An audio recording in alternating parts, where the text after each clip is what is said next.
चलिए बच्चों, शुरू करते हैं कक्षा 12th के 50 मार्क्स हिंदी का दूसरा अध्याय जीवन संदेश का वस्तुनिष्ठ प्रश्न का ये टेस्ट सीरीज। इसके पहले हम पार्ट 1 कर चुके हैं रहीम के दोहे में। यदि आप वो नहीं देखे हैं तो ज़रूर उसको देख लें, ताकि एक सीरीज के अनुसार से आपकी तैयारी हो सके, क्रमबद्ध के तरीके से हो सके, जैसे कि आपकी ऑफलाइन क्लासों में होती है।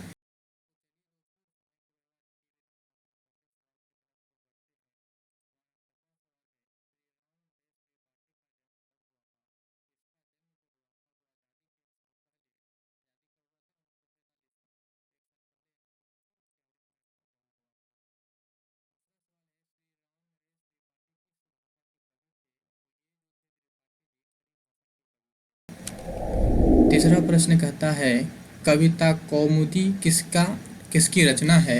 तो ये रचना है त्रिपाठी जी का ही एक प्रसिद्ध रचना है। आपको ध्यान रखिए, त्रिपाठी जी की प्रसिद्ध रचना को याद रखना है। चौथा क्वेश्चन है, पथिक मिलन और स्वप्न किसकी रचना है? तो ये भी श्री राम नरेश त्रिपाठी का ही है। ध्यान रखिए, पथिक वो रचना है इसका, जिससे कि आप इस चैप्टर को जो पढ़ रहे हैं वो जो है ये चैप्टर इसी पथिक काव्य खंड से लिया गया है। यानी कि आप जो ये चैप्टर पढ़ रहे हैं जीवन का संदेश, ये पथिक से लिया गया है, उसके कुछ अंश को हम पढ़ रहे हैं। यदि आपको ये पूरा पढ़ना है तो पथिक पढ़ लीजिए, आपका पूरा डिटेल हो जाएगा। क्वेश्चन नंबर 5, श्री त्रिपाठी ने उत्तर भारत के लिए कैसा साहित्य सर्वप्रथम संकलन एवं संगठन किया था? तो ये किया था आपका लोक साहित्य का सर्वप्रथम जो है इन्होंने संकलन किया था, सबसे पहले किया था लोक साहित्य का। क्वेश्चन नंबर 6 है, बुरा ना मानो एक बार सोचो तुम अपने मन में, क्या कर्तव्य समाप्त कर लिए तुमने निज जीवन में? इसके लेखक कौन है? तो आप पढ़े होंगे कविता, तो इसमें आपको पता होगा कि इसी कविता में हम ये बातें पढ़ते हैं। तो ये त्रिपाठी जी का ही है। जीवन संदेश कविता किसकी रचना है? क्वेश्चन नंबर 7 है, जीवन संदेश कविता किसकी है? तो ये तो बड़ी आसान क्वेश्चन है, ये त्रिपाठी जी का ही है। वह स्नेह की पूर्ति दयामयी माता तुल्यमयी, उसके प्रति कर्तव्य तुम्हारा कुछ शेष नहीं। इस पंक्ति में माता तुल्य किसको कहा गया है? तो इस पंक्ति में जो कवि कहते वो माता तुल्य मातृभूमि को कहा है। इसको कहा है मातृभूमि को, मौसी या दादी को नहीं, मातृभूमि को कहा है, धरती माँ को कहा है। ठीक है, ये बात हम आगे चलिए हम बढ़ते हैं क्वेश्चन नंबर 9 की तरफ। क्वेश्चन नंबर 9 कहता है, जिनकी कठिन कमाई का फल खाकर बड़े हुए हो, दीर्घ देहले बधाओं में निर्भर खड़े हो। किस कठिन कमाई खाकर लोग बड़े होते हैं? ये आपसे क्वेश्चन पूछ रहा है कि कौन सी कठिन कमाई खाकर लोग बढ़ते हैं। जैसे कि लिखा हुआ ना, जिनकी कठिन कमाई खाकर बड़े हुए, तो किसकी कमाई खा के तुम बड़े हुए? अभी तक जो बड़े हुए किसकी कमाई खा रहे हो? बापे की ना कमाई खा रहे हो। तो क्या हो जाएगा हमारा ऑप्शन सी, पिता। क्वेश्चन नंबर 10, कवि राम नरेश त्रिपाठी की कविता जीवन संदेश उनके किस खंड काव्य से लिया गया है? इसके पहले हम बताए थे कि जो हम जीवन संदेश पढ़ रहे हैं उसको पथिक नाम का जो उसका काव्य खंड है उससे लिया गया है। क्वेश्चन नंबर 11 की तरफ हम बढ़ते हैं। क्वेश्चन नंबर 11 है, जीवन संदेश कविता में कवि राम नरेश त्रिपाठी ने क्या संदेश दिया है?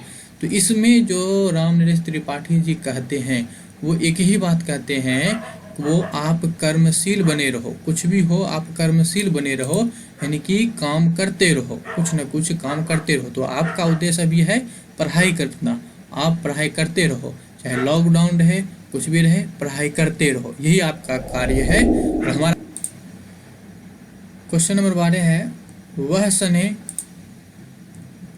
वह स्नेह की पूर्ति दयामयी माता तुल्यमयी है, उसके प्रति कर्तव्य तुम्हारा क्या कुछ शेष नहीं है?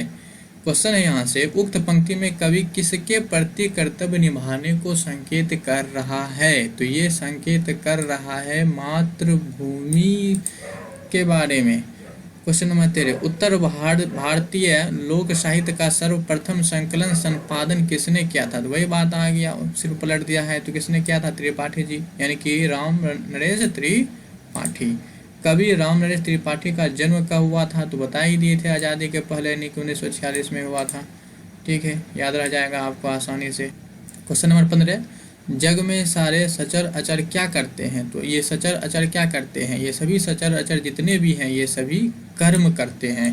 बच्चों डिस्क्रिप्शन में हमने इसकी पूरी की पूरी जो है कविता का सारांश दे रखा है, आप उसको जाके एक बार ज़रूर पढ़ लीजिए। आपकी सारांश आपको कहीं से पढ़ने की ज़रूरत नहीं है, हमने डिस्क्रिप्शन में पूरा ही लिख दिया है। चलिए क्वेश्चन नंबर 16, सूर्य की तीखी धूप से बचाने को कौन कौन करता है? तो सूर्य से तीखी धूप से आपको कौन बचाता है? वो पेड़ पौधा है ना बचाता है, यानी कि वृक्ष।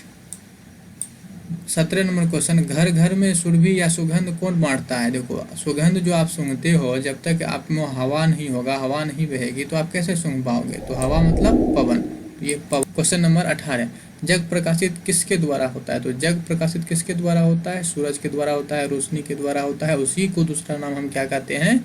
उसी का पर्यायवाची शब्द क्या है? रवि, रवि के द्वारा होता है।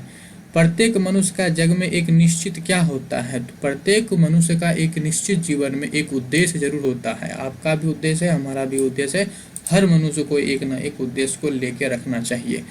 ठीक है, तो आप चलिए आज की हम अपनी क्लास यहीं पे ख़त्म करते हैं। बड़े ही कम समय में हमने ये अपने चैप्टर को कवर कर लिया। यदि आपका कोई भी सुझाव हो, कोई भी डाउट हो तो कमेंट बॉक्स खुला है, वहाँ से आप पूछ लीजिए, हम आपका डाउट क्लियर करेंगे।